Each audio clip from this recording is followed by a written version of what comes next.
उन्होंने पूछा था कि आप चुनाव क्यों नहीं लड़ते, और मेरा जवाब मैं आपको बता दूं कि अगर मैं चुनाव लड़के पार्लियामेंट में पहुंच भी जाऊं तो ये पार्लियामेंट मेरा नहीं है, ये पार्लियामेंट उनका है। ये पार्लियामेंट्री डेमोक्रेटिक सिस्टम मेरा नहीं है, स्वदेशी नहीं, ये विदेशी तंत्र है।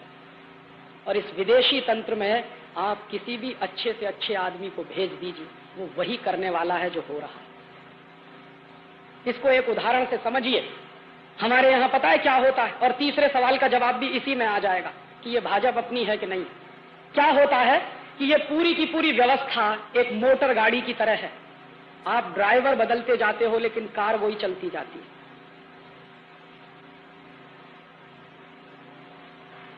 एक ड्राइवर बदला, दूसरा आया, दूसरा बदला, तीसरा आया, तीसरा बदला, चौथा चला आया, चौथा बदला, पांचवा आया, लेकिन आप दुर्भाग्य से वो कार नहीं बदल रहे हो, ड्राइवर बदल रहे हो। तो कार को जो करना है वो करने वाली।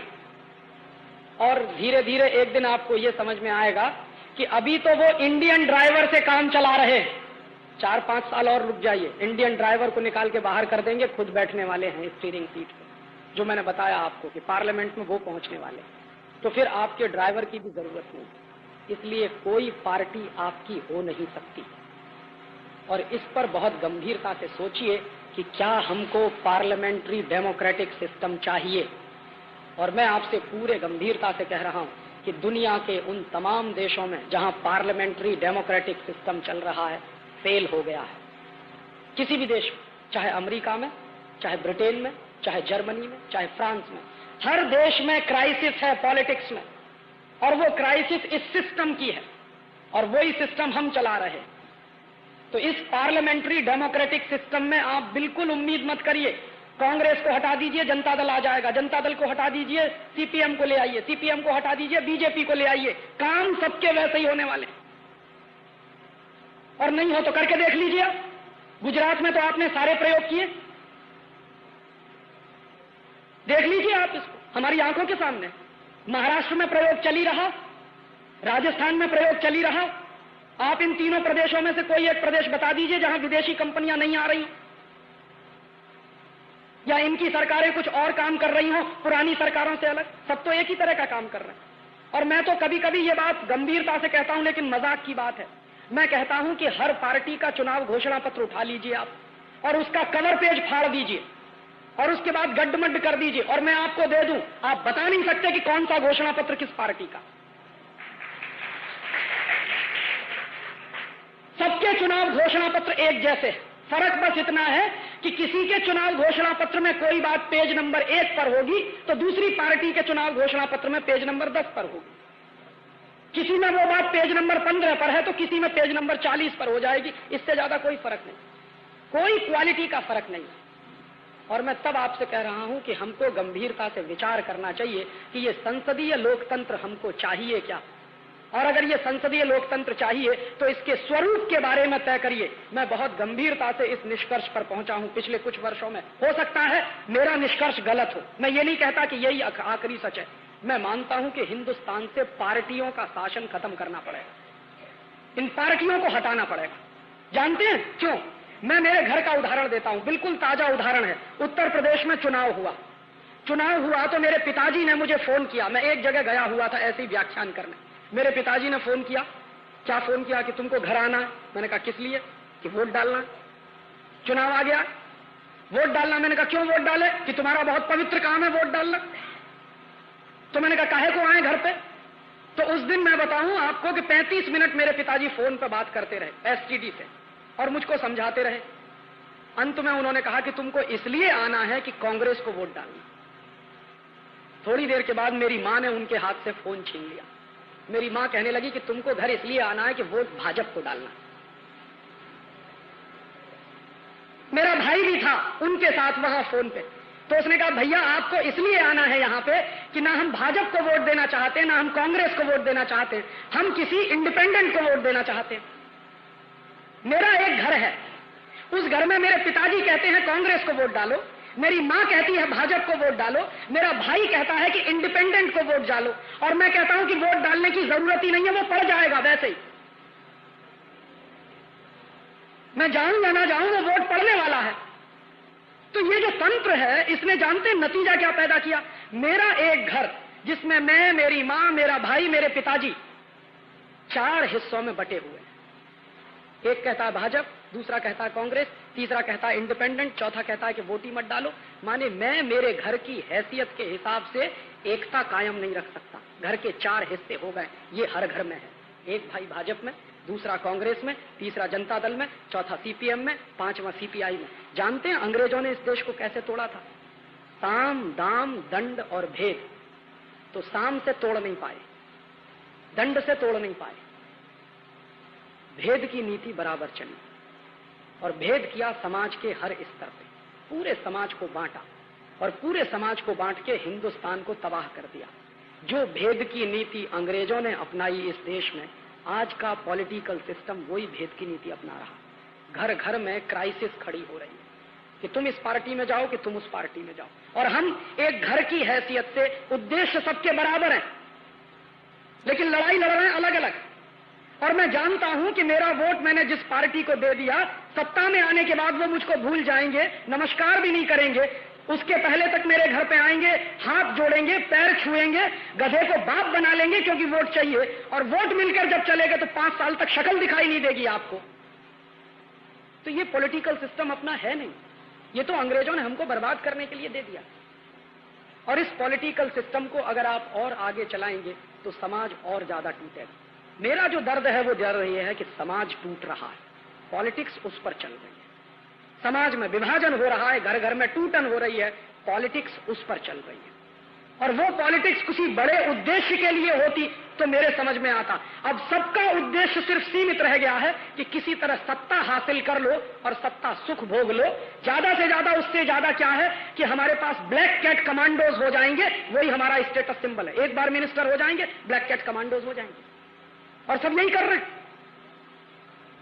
इस देश में अगर आप जननेता हो, इस देश के अगर आप लोक नायक हो, तो ये ब्लैक कैट कमांडोज की क्या जरूरत है?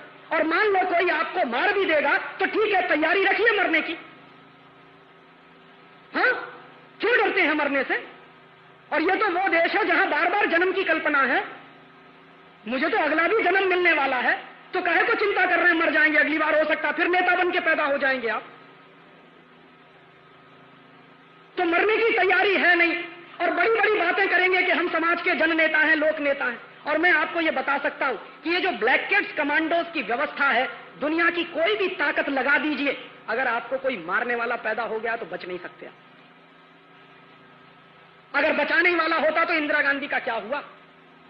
बचाने वाले होते थे तो राजीव गांधी का क्या हुआ? कुत्ते की तरह से मारे गए दोनों के दोनों। तो अगर आपको कोई मारने वाला पैदा हो गया है तो छोड़ दीजिए।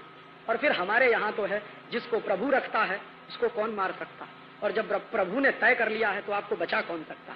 तो इतनी तैयारी रख के काम करिए। भारतीय संस्कृति में मरने से कभी डर नहीं रहा है किसी को, और ये आज सबसे ज्यादा डरपोक नेता पैदा हो गए, ब्लैक कैट्स कमांडोज लेके आगे पीछे घूमते हैं साहब, बड़ा रौब पड़ता है। माने लाखों करोड़ों रुपया बर्बाद करते हैं। ये पार्लियामेंट्री डेमोक्रेटिक सिस्टम के नतीजे हैं। और दुनिया में मैंने नहीं देखा, सारी दुनिया तो मैंने नहीं देखी, लेकिन कुछ देश तो मैंने देखे, किसी भी देश में एमपीज को घर नहीं दिए जाते रहने के लिए। यहां है, महल है उनके पास, किसी देश में नहीं है। ब्रिटेन में नहीं है, फ्रांस में नहीं है, जर्मनी में नहीं है, स्वीडन में नहीं है, अमेरिका में नहीं है। एमपीज को रहने के लिए कोठियां नहीं मिलती सरकार की तरफ से, उनको किराए के घर में रहना होता है या अपने घरों में रहना होता है। ये अंग्रेजों ने व्यवस्था डाली हिंदुस्तान में, और अंग्रेजों की डाली हुई व्यवस्था आज भी चल रही है। एक एक एमपीज के पास 2-2 घर हैं, 3-3 घर हैं।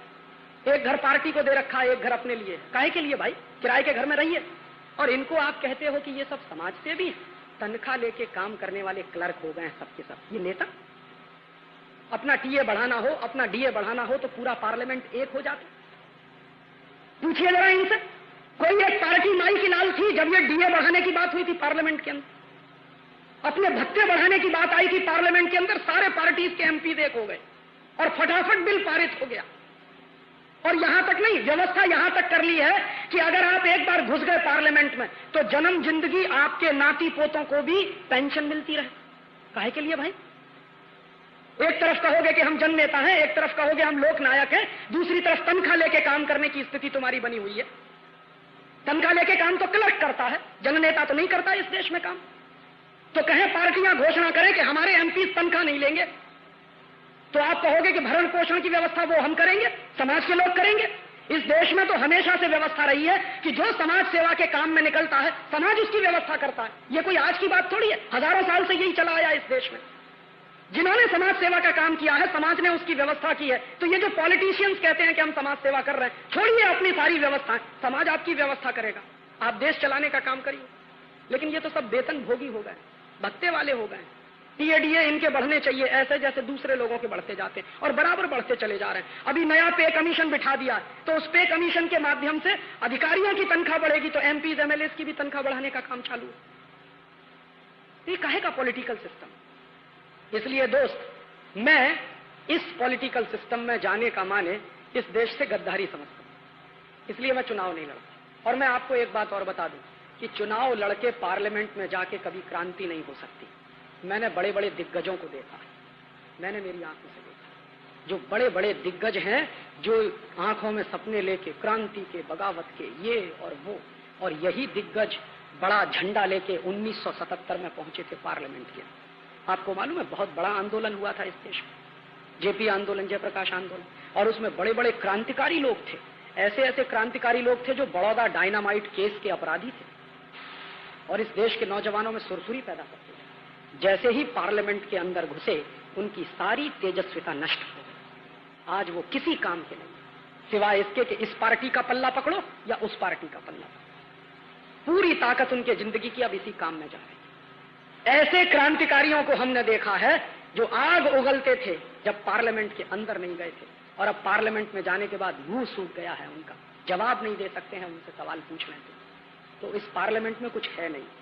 और जेपी की एक बात मुझे बराबर याद रहती है कि ये पार्लियामेंट में बैठे हुए लोग कुत्ते की तरह से सूखी हड्डियां चूस रहे। तो मैं कुत्ते की तरह से सूखी हड्डी चूसने के लिए पार्लियामेंट में नहीं जाना चाहता।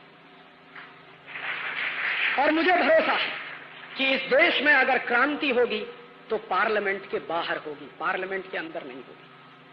पार्लियामेंट के बाहर क्रांति होगी। और मैं ज्यादा नहीं कहता, 1-2 लाख नौजवान मिल जाए कमिटमेंट वाले, जिनको मरने से डर नहीं लगता। और ऐसे नौजवान जिनको मरने से डर नहीं लगता हो, मेरी डायरी में मेरा नाम लिख, अपना नाम मुझे लिखो। ज्यादा नहीं कहता, 1-2 लाख चाहिए। इस देश की सारी व्यवस्था बदल जाएगी। ये बिल्कुल मुश्किल काम नहीं। कमिटमेंट वाले 1-2 लाख लोग हो जाए, सारी व्यवस्था बदल जाएगी। हमने तो दुनिया में देखा है, मुट्ठी भर लोगों ने व्यवस्थाएं बदली। फ्रांस का रिवॉल्यूशन हुआ था, 17 लोग थे बस, और उन 17 लोगों ने पूरे फ्रांस को बदल दिया। जर्मनी में क्या हुआ? हिटलर एक अकेला था, सारा देश खड़ा कर दिया था। कहीं भी देखिए दुनिया में कुछ कमिटमेंट वाले लोग, शर्त एक ही है, जिनको मरने से डर नहीं लगता। ऐसे कमिटमेंट वाले लोग चाहिए।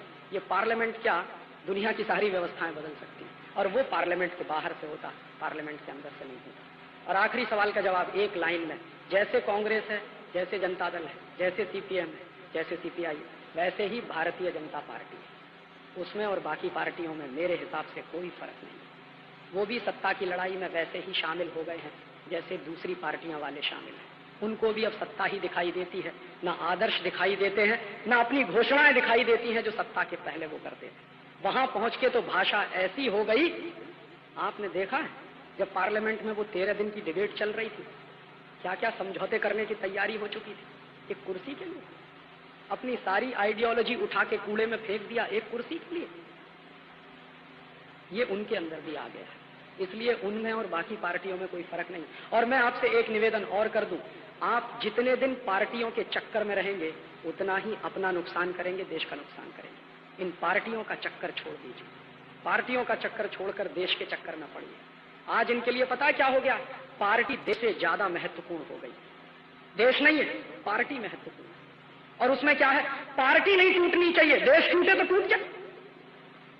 सारे समझौते किसके लिए करते हैं? पार्टी नहीं टूटनी चाहिए, चाहे जितने गलत समझौते करने पड़े। सरकार नहीं जानी चाहिए, चाहे जितने गलत समझौते करने पड़े। तो अब इनके लिए भी देश महत्वपूर्ण नहीं है, समाज महत्वपूर्ण नहीं है, पार्टी महत्वपूर्ण है, सत्ता महत्वपूर्ण है। और मैं आपको बता दूं कि पार्टी कभी देश से बड़ी हो नहीं सकती। जो लोग इस भ्रमणा में हैं कि पार्टी देश से बड़ी हो गई है, उनको मैं कह रहा हूं कि पार्टी देश से बड़ी कभी होती नहीं, देश बड़ा होता है। ये देश रहेगा तो आप रहेंगे, ये देश नहीं रहेगा तो आप भी नहीं रहेंगे। इसलिए पार्टियों का चक्कर छोड़िए और इस पॉलिटिक्स की बात छोड़िए, अब तो क्रांति की बात करिए। जितने देर पॉलिटिक्स की बात करेंगे उतना ही ज्यादा आपको निराशा होगी, जितनी देर क्रांति की बात सोचना शुरू करेंगे उतना ही ज्यादा आशा का संचार होगा, उत्साह आएगा, उमंग पैदा होगा। बस यही जवाब मुझे देना। राजीव जी,